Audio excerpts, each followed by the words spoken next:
The word principles, let's define it. Principle comes from the Latin noun principia. Principia means first, foremost, leading, chief, or most necessary. It is that which matters most. It is the first things that must be understood. Before anything else can be understood, principles have to come first. I'm attempting to take this information out of hiding. It's been hidden. The hiding of it is destroying the fabric of our society and putting us into bondage. It needs to come out and be non-hidden. It needs to be unveiled and shared widely and freely with anybody who's capable of accepting it and comprehending it now. And this is the problem. Our society does not put principles first. It puts trivialities first, and we're no longer a society that even cares about principles or first things. So first things first. First things or principles have to come first. These are the 7 general principles of natural law. Many people who have studied some variants of occultism may recognize these as what are known as the Hermetic principles. There is a moral obligation to bring this information to the public now.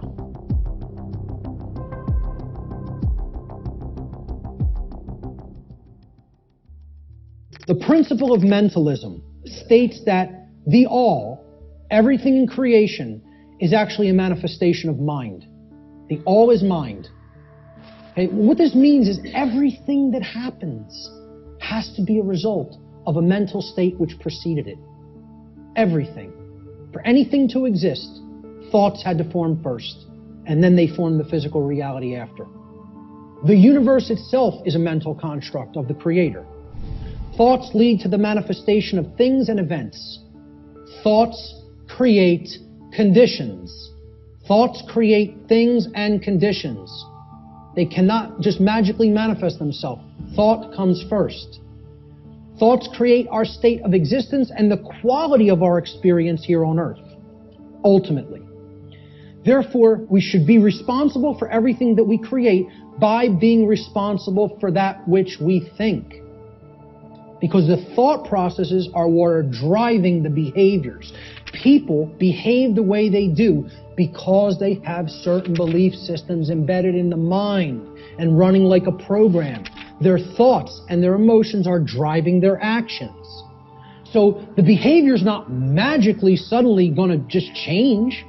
The thoughts and emotions have to change because they're the driving force behind the behavior. That's when reality will change. See, people don't want to hear that, once again. They don't want to hear, if you want to change reality, you, yourself, have to change the way you think. Because the way you think is not conducive to the requirements for getting what you say you want. They're doing the exact opposite of that in many cases. So that's the principle of mentalism. The principle of correspondence states that that which is above is similar or like to that which is below. So what this means is that which is below, and that which is below is like to that which is above. It's a mirror, okay? The above is like the below is like the above, all right? The above, in this case, is the macrocosm, okay? The laws of the very large things, okay? The laws that govern the creation which we consider is seemingly outside of ourselves. So the macrocosm, or the very large, the totality of everything, and the microcosm, which is the very small, or the individuated units that comprise the whole in their aggregate, okay? They are reflections of each other. They cannot be separated from each other. As one goes, the other goes. The universe is actually a holographic system. It's a hologram is an image, okay? You pass a laser through it, and it then projects a 3D image, okay? It's like a flat image, and it projects a 3-dimensional image. But the aspect, why they call it a holo, like holistic, hologram, holistic image, is if you break a hologram into multiple components by cutting it. So if I take a hologram and I cut it in 4 pieces, you don't have a quarter of the image on one part of the hologram and a quarter on the other and a quarter on the third and a quarter on the fourth. You have 4 whole images that only lose their resolution by a quarter. So everything is contained in all the smaller parts, okay? That's like the reality that we're living in. Our universe is a holographic one. So the universe is inside the individual. And the entire universe is like an individual. They're reflections of each other. The other part of the principle of correspondence is that our reality is also fractal in nature. Now, if you studied fractals, these are self-similar mathematical generated patterns, okay? We see this through things like Fibonacci sequence in mathematics, and this is repeated endlessly throughout nature. You look at the structure of the atom, and it's similar to the structure of the solar system, which is similar to the structure of the galaxy. They work the same way. They look the same. You pull back enough, you'll keep seeing the same pattern repeat. So, the universe is both holographic, meaning that the whole is contained in the parts, and vice versa, and it is fractal, or self-similar, across all scales of its existence. That's the principle of correspondence. The principle of vibration simply states that there is no such thing as rest, as dead or non-motion, okay? Death, in that sense, is an illusion, because true death would be the cessation of all motion and energy. There is no such thing. It doesn't exist. You cannot go anywhere in creation where something is at complete rest. Everything moves, everything vibrates, and at the most fundamental level, the universe and every single thing which comprises it is ultimately pure vibratory energy that is manifesting itself in different ways, different frequencies, different vibratory forms. The universe has no true solidity as such, as we imagine solidity at the macrocosmic level. Matter is merely energy in a state of vibration. So nothing is truly solid. You know, it's again, like we say, we are spirit having a human experience. The whole universe is spiritual, having a experience in solidity. All right? That's how you have to look at the principle of vibration.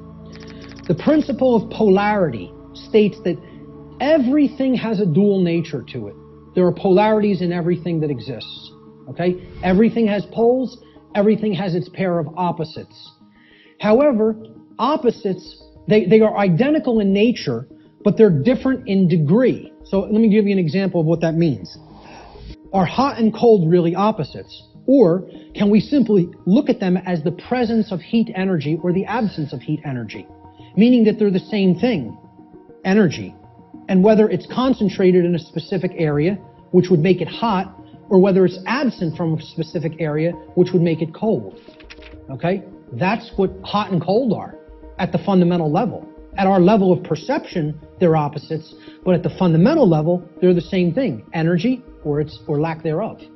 Extremes can meet and blend and, play with each other, like as depicted in the yin-yang symbol, masculine and feminine. They need to be blended. And at some level of reality, everything that is seemingly contradictory may be reconciled. Now again, I stress the term at some level. At the unified field level, everything is consciousness, pure consciousness. However, at this level, there are differences in consciousness. At this level, there are things that are taking place that we need to understand. At this level, there are things that we need to set right and rectify, because it does matter. It does matter. So, again, be careful with some of the New Ageisms that get put out there. Yes, can all paradoxes be reconciled? At some level. In this realm, we need to have our feet on the ground in the physical domain. Let's look at the principle of rhythm.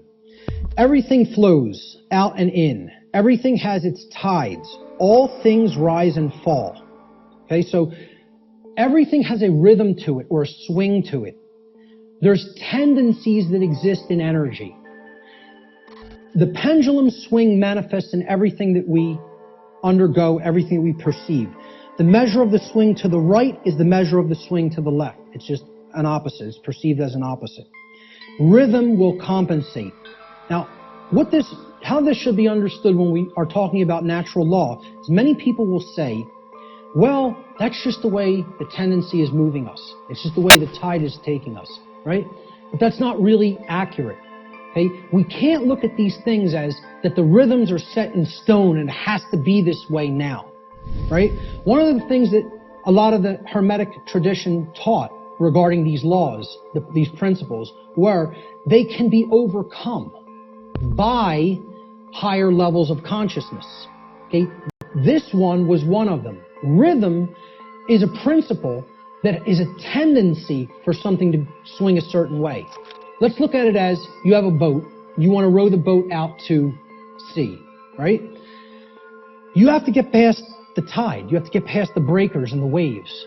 And if that tide's really strong at high tide, it's going to be very much more difficult. You're going to have to expend more energy to get it out to sea. If, however, you were taking it when the current's moving out to sea, okay, there's a flow that's moving outward deeper into the ocean, and you start rowing that boat then, you're going to be able to do it much more easily.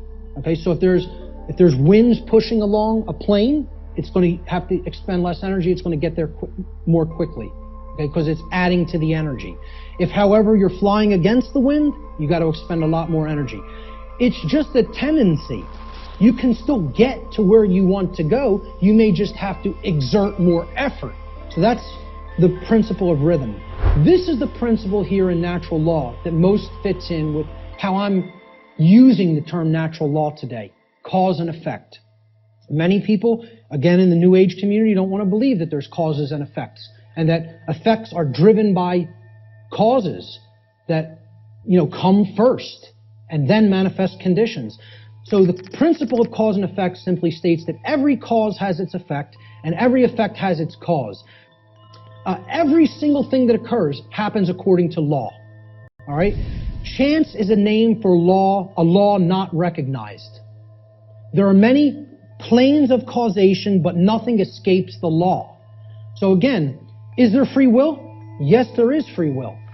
But is there free will to ignore law without consequence? No, there is not. That's the limit of free will. Free will is operating within boundary conditions that I'm referring to as natural law. It's a series of laws, actually. Okay? Free will operates within these parameters or boundary conditions that cannot be exceeded or gone beyond without consequence. Oh yeah, you can break natural law. Yes, you can break it. But you cannot break it without consequence. You cannot break it without consequence. Negative consequence. And that's why this body of knowledge has in the past been referred to as consequentialism. It is the knowledge of how consequences are generated by our free will decision-making processes within the boundaries of natural law. Will the effect happen immediately? No, it will not happen immediately. There is a time lag. You set the cause into motion, the universe is going to intelligently bring to you, through a rearrangement of all the dynamics that it needs to rearrange, the effect of what you've generated by setting that cause into motion. And there is a time gap between the cause going into place and the effect coming around and hitting you. This is why the pattern recognition of cause and effect is more difficult, because it is separated by a time lag, by what we perceive as linear time. Now, if you did a wrong to somebody and immediately you were stung by a wasp, every single time you did a wrong to somebody, it showed up and bit you immediately within 2 seconds of you hurting somebody, stealing from somebody, lying to somebody, etc. Would you start to connect the stinging to the wrong that you did? I think most people would see the pattern. They would recognize the pattern. But since that doesn't happen, and there's a time lag to experiencing something harmful to ourselves once we do something harmful to other people, it's very difficult for people to see the connection through the time lag. So this is ultimately going to come back and bite us, and what we set into motion is going to actually topple over onto us if we don't change our thoughts, emotions, and behaviors. The next thing that needs to be understood is the two planes. All right, there's the plane of effects, and then there's the plane of causes. No power to affect any change lies on the plane of effects. which is the physical manifested reality. Again, what already is, nothing can be done about. What already is, you cannot change. You cannot change the past.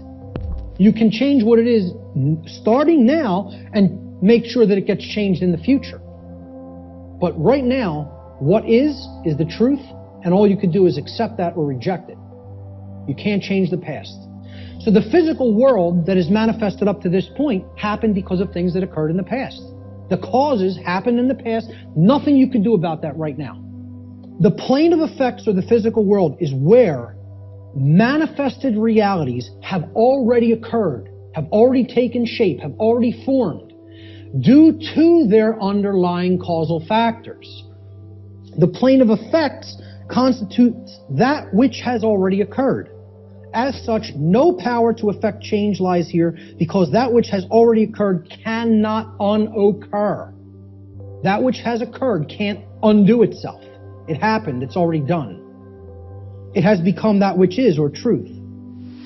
Human consciousness seems to be trapped upon the plane of effects, meaning that humanity as a whole remains ignorant of the underlying causes which they themselves have set into motion and which lead to self-inflicted suffering in their lives. So if you're trapped at this level, what you're doing is you're looking at the symptoms, and you're stuck looking at the symptoms. So let's look at the plane of causality. This is the other plane. This is the mental realm, the mental world. Again, according to the law of mentalism, the first principle of natural law, everything that manifests must first manifest in mind before it can manifest physically. So again, if the plane of causality is the mental world that's generating the causes in mind, okay, everything is happening there first, and then it is trickling down to the physical domain. It is manifesting in the physical domain only after it has manifested in the mental world. The plane of causality is where causes are set into motion prior to those causes manifesting as formed realities in the plane of effects. The final principle of the 7 principles of natural law, at least the formalized ones, are gender. Gender exists in everything. Everything has its masculine and its feminine components or principles. We've already seen that when it comes to the human brain, consciousness, worldview, etc. Gender manifests on all planes of existence: spiritual, mental, physical, everything. Very simple concept. What I want to briefly talk about is mental gender.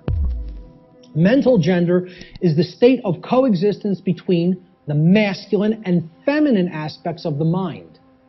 Our left brain hemisphere largely facilitates the masculine aspects of the mind, or the intellect, logic, analytical thought, linear thought processes, while the right brain hemisphere largely facilitates the feminine aspect, or intuition, meaning creativity, compassion, and holistic thought processes.